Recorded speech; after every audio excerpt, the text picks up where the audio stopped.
Bismillahirrahmanirrahim. Assalamualaikum warahmatullahi wabarakatuh.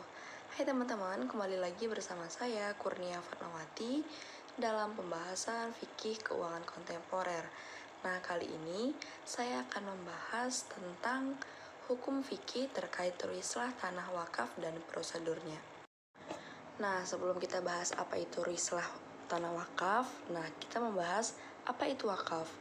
Wakaf itu merupakan aset yang manfaatnya untuk umat, serta pokoknya harus ditahan dan dimanfaatkan untuk kepentingan umat.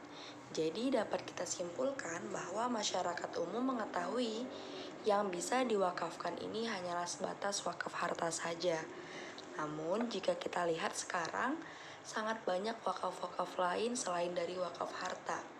Hal ini jelas tertulis dalam Undang-Undang Nomor 41 Tahun 2004 Pasal 40 menyatakan bahwa harta wakaf itu tidak boleh dijadikan jaminan, disita, dihibahkan, dijual, diwariskan, ditukar atau ruislah, atau dialihkan dengan bentuk pengalihan hak lainnya.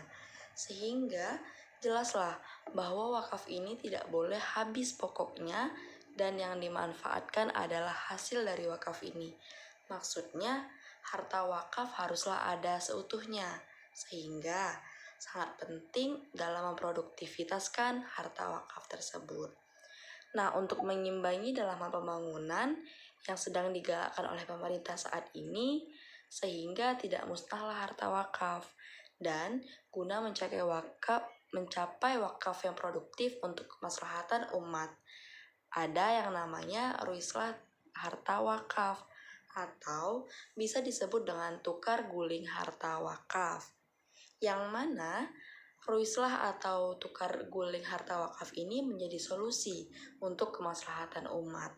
Walaupun dalam aturannya sendiri pada pasal 40 Undang-Undang Nomor 41 Tahun 2004 tersebut di atas jelas adanya larangan untuk penukar atau ruislah harta wakaf. Namun, Badan Wakaf Indonesia memberikan kelonggaran kepada masyarakat Indonesia karena memandang sangat banyaknya wakaf yang kurang produktif dan menilai dengan maraknya pembangunan di Indonesia, maka diperbolehkanlah menukar atau ruislah wakaf ini.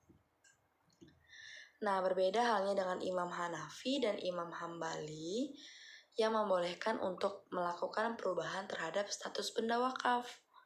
Namun, mengenai perubahan peruntukan tanah wakaf tidak diatur secara terperinci dalam Al-Quran. Adapun prosedur dari ruislah dan penukaran harta wakaf yang akan diubah statusnya terdapat dalam pasal 51 Peraturan Pemerintah Nomor 42 Tahun 2006 tentang pelaksanaan atas Undang-Undang Nomor 41 Tahun 2004 tentang wakaf, yang itu yang pertama, nazir mengajukan permohonan tukar ganti kepada menteri melalui kantor urusan agama. Yang kedua, kepala KUA kecamatan meneruskan permohonan tersebut kepada Departemen Agama. Yang ketiga, kepada kantor Departemen Agama kabupaten atau kota setelah menerima permohonan tersebut membentuk tim dengan susunan dan maksud seperti dalam pasal 9 ayat 4. Selanjutnya, bupati atau wali kota setempat membuat surat keputusan. Nah, kepala kantor Departemen Agama meneruskan permohonan tersebut dengan dilampiri hasil penilaian dari tim kepada kantor kepala wilayah Departemen Agama Provinsi, dan seterusnya melanjutkan permohonan tersebut kepada menteri.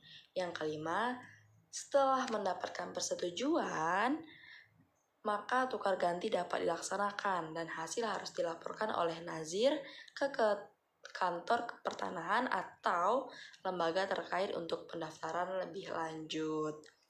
Nah, sangat penting untuk diketahui bahwa harta wakaf kemungkinan besarnya akan terkena oleh pembangunan infrastruktur maupun sarana dan prasarana diperbolehkannya untuk menukarkan dengan catatan sama nilainya atau lebih, namun wajib atas izin kementerian agar sesuai dengan tata kelola ruang sesuai dengan agraria. Nah, wakaf yang lebih produktif dan berguna bagi masyarakat atau bahkan dipindahkan sehingga tetap berguna bagi masyarakat. Dari sini kita dapat ambil kesimpulan bahwa ruislah wakaf ini diperbolehkan dengan upaya untuk memaksimalkan tanah-tanah wakaf yang kurang efektif, yang harus sesuai dengan kaidah hukum syariah. Demikianlah pembahasan ruislah wakaf. Mudah-mudahan dapat diambil pelajarannya. Assalamualaikum warahmatullahi wabarakatuh.